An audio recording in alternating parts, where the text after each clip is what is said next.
time ago, in a faraway kingdom, there lived a storyteller. He used his experience as a teller of fairy tales, combined with his love of new technology, to tell a classic story of the triumph of good over evil, with memorable characters, told with stunning art and animation. A classic film that has been beloved by generations. Join the celebration as we explore the magic behind-the-scenes story of Walt Disney's dazzling masterpiece, Sleeping Beauty. It's always a challenge bringing a great story classic to the screen, giving visual form to characters and places that have only existed in the imagination. But it's the kind of challenge we enjoy. Well, Walt had built his feature film output on the cornerstone of Snow White and the Seven Dwarfs. That was the first feature the studio attempted. It was, wildly successful beyond anyone's expectations. But it became sort of the comparison point for everything that followed. Disney began the ambitious plans for his third feature-length animated fairy tale in the early 1950s. Walt assigned a small team to begin adapting the classic fairy tale to the style of a Disney feature. I think it was at least as early as 52. We thought it was real great. It had some little gnomes type fairies. It was a whole different type of picture. This early work resulted in a completed storyboard presentation in June of 1952. Walt concluded, however, that this story approach was too similar to past Disney efforts. If the Disney staff returned to the fairy tale, they could not simply duplicate Snow White or Cinderella. Walt took this on, I think, as a special challenge. He wanted to make this film as special and as different as he could. He wanted to make a film that he felt would be the pinnacle of achievement in animation. This fresh approach to Sleeping Beauty would push the boundaries of animation with its distinctive and exquisite art. My gift shall be the gift of beauty. They wanted to look different from any other film they had made before, and in this they were aided immeasurably by a very gifted artist named Ivan Earl, who came up with a very stylized and modern look for the film. I came to work for Disney's in 1951, more than 10 years after I first tried to get into the studio. Of course, it was the greatest job in the whole world for me. And I remember Walt saying, "Let's see what Ivan can do." In searching for a style for a cartoon feature, many considerations are necessary. For one thing, it must be more than merely pleasing to the eye. The backgrounds must harmonize with the animated characters, as well as with the mood of the story and the music. Sleeping Beauty is a fairy tale that is supposed to have taken place long, long ago.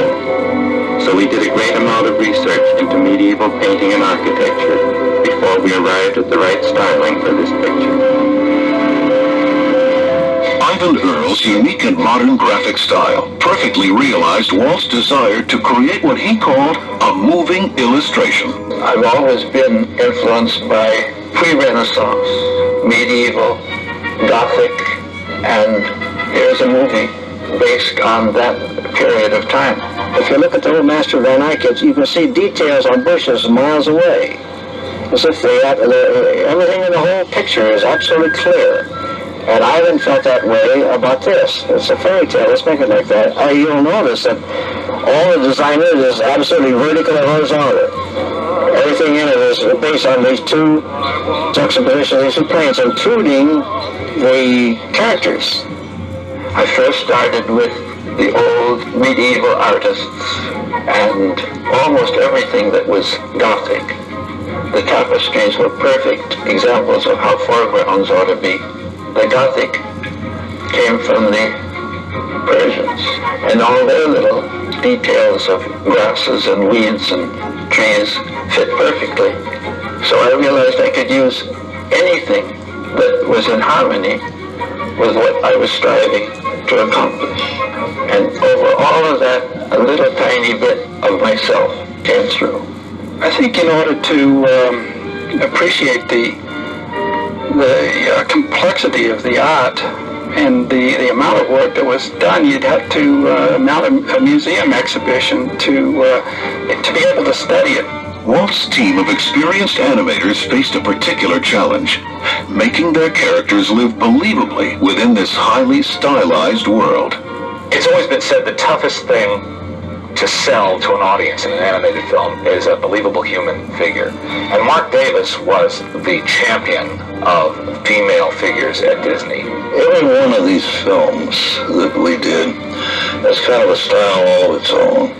We had decided to do Sleeping Beauty as what Walt called a moving illustration, so we did a style in there that was different from any other Disney film.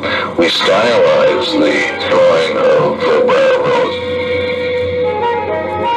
They never want me to meet anyone.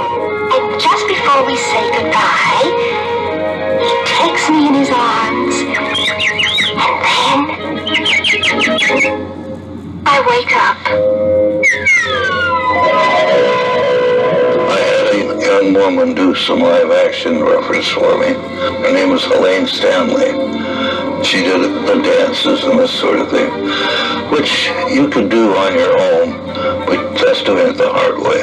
Why not have something you can refer to?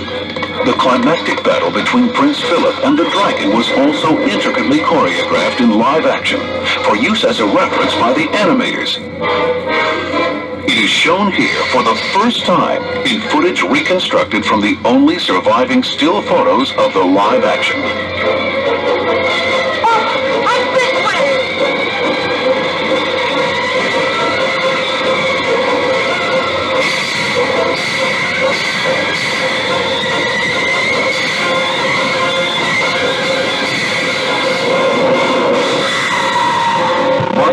Commanded the forces of both good and evil in Sleeping Beauty. He also supervised the design and animation of the cruel and elegant Maleficent. I looked through books of the Middle Ages and so on, and I found some figure that was kind of a religious nature. But a part of the gown were these kind of medallions of red, and they had a look of flames, and I thought, gee, that's a good idea. And then, since she was kind of evil, I decided, well, horns of the devil wouldn't hurt, so I put the horns out. And then around her neck, kind of like bat wings. To give Maleficent a powerful voice to match her evil character, Walt Disney personally suggested actress Eleanor Audley, who had brought Cinderella's wicked stepmother, Lady Tremaine, to chilling vocal life.